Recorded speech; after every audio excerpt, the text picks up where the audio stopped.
हमारे 12 घाट वाले महंत जी हैं, इस समय भोपाल में वो विशेष विराजते हैं। लाल घाटी गुफा मंदिर में श्री महंत पद पर विराजमान हैं। बड़े अच्छे गोभक्त महापुरुष हैं।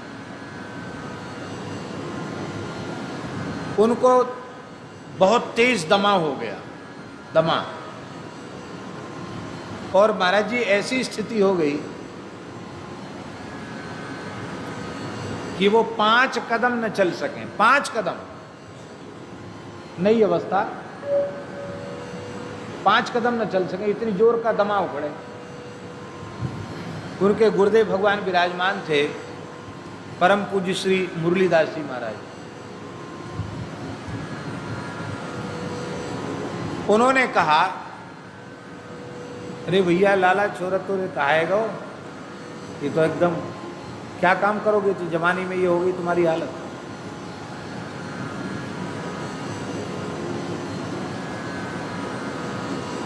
ये कमालपुरा की बात है।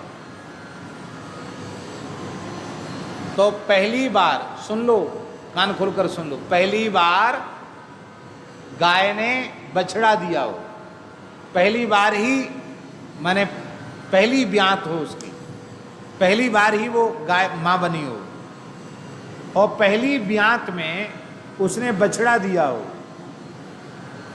और उस समय का धारोष्ण दुग्ध, खील जिसको कहते हैं, पेवसी, उसको निकाल कर छान कर पी जाओ, और पीने के बाद फिर बैठो मत, खड़े खड़े पी के फिर चल पड़ो। 3 किलोमीटर, 4 किलोमीटर, 5 किलोमीटर, जितना चल सकते चलो। हमेशा के लिए दमा नाम की बीमारी से छुट्टी मिल जाएगी। इसका प्रमाण 12 घाट वाले महंत जी अभी भी विराजमान है। 5 कदम नहीं चल सकते थे, लेट नहीं सकते थे, इतना जोर का दमा। और गुरुजी ने कहा पी लो। महाराज जी पिया, और पीने के बाद ऐसे ऐसे कर रहे थे। बोले चलो पैदल, पैदल चले, 3-4 किलोमीटर चले, आज तक टना टन बिल्कुल ठीक। दमा फमा कहाँ चला गया पता ही नहीं चला। बस बात यह है कि पीने के बाद फिर बैठना नहीं है, चल पड़ना है, और उसको गरम गरम पीना है, बहुत देर तक भी रखा हुआ नहीं होना चाहिए, ये इसमें नियम है। उनके कान में तकलीफ हुई बड़ी जोर की। हम ले गए उनको मिशन, डॉक्टर ने देखा, अच्छे कान के विशेषज्ञ डॉक्टर थे, और डॉक्टर ने कहा कि अब तो मशीन लगानी पड़ेगी, कान में मशीन लगानी पड़ेगी। तो भावुक बड़े हैं, वो बड़े रोने लगे, बोले भैया बुढ़ापे में कान में मशीन लगे तो ठीक है, और अभी अवस्था में मशीन लग जाए कान में तो ठीक नहीं है। तो राजस्थान के एक वैद्य जी हैं, उनसे उन्होंने संपर्क किया फ़ोन से। महाराज डॉक्टर तो कहते कि ऑपरेशन होगा, और नहीं तो कान में मशीन तो लगी जाएगी, और तुम्हारा तो पर्दा ही बेकार हो गया, आप कोई देसी दवाई बताओ। बोले देखो बाबा तुम्हारे यहाँ देसी गैया हैं। बोले हाँ गैया तो हैं। बोले बढ़िया दूध हटाओ, और दूध हटा करके पाव आध सेर दूध हो, जितना आप पी सकते हो, कम से कम आधा सेर दूध हो, उसमें देसी गाय का ताज़ा 1 तोला गाय का घी उसमें डालो, और 100 बार फेंटो उसको, और पी जाओ। और थोड़ा घी से ऐसे ऐसे यहाँ थोड़ी मालिश करो नसों पर। इसी से धीरे धीरे स्नायु ठीक हो जाएंगे, और कान का पर्दा तुम्हारा खुल जाएगा, वैद्य जी ने बताया। बोले यही दवाई है, और फिर मिलेंगे तब देखेंगे, तब फिर बताएंगे। महंत जी तो महंत जी ठहरे।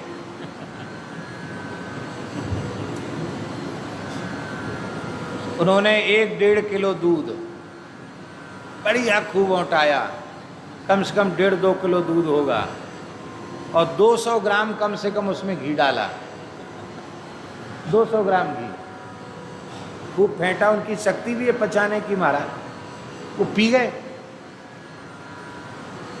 वैद्य ने तो बताया था 1 तोला, और वो कम से कम 200 ग्राम घी डाल के फेंट के उन्होंने पिया। अरे बोले जो जल्दी कान को पर्दा खुल जाए, इस भाव से और बोले जो होगा सो होगा। उन्होंने फेंट कर जैसे पिया, पीते ही जैसे कोई ढक्कन भक्क से खुल जाए, ऐसी दोनों कान भक्क से खुल गए उनके, गरम गरम दूध पीते ही ठीक हो गए वो। उन्होंने वैद्य जी को फोन लगाया कि वैद्य जी और कितने दिन पीना, तो वैद्य जी बड़े नाराज हुए, बोले एक ही दिन में फायदा होगा, अरे कम से कम 90 दिन तो पियो। अरे बोले हमारे तो दोनों कान अभी खुल गए।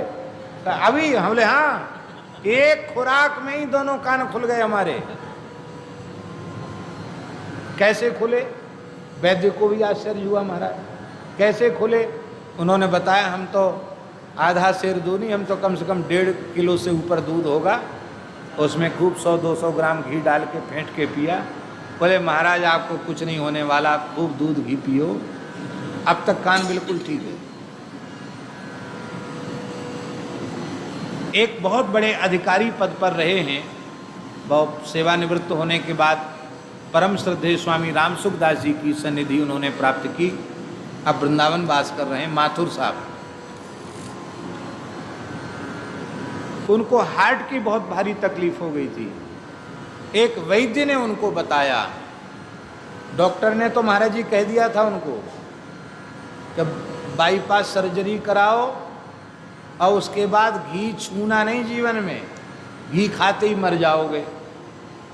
और एक वैद्य ने कहा कि अर्जुन की छाल का क्वाथ बनाकर, काढ़ा बनाकर पियो, और मूंग की दाल में रोज ताजा देसी गाय का बिलौना वाला 1 तोला घी रोज खाओ। वो महाराज जी बिल्कुल ठीक हो गए, अब भी बिल्कुल स्वस्थ हैं, केवल गाय के घृत से।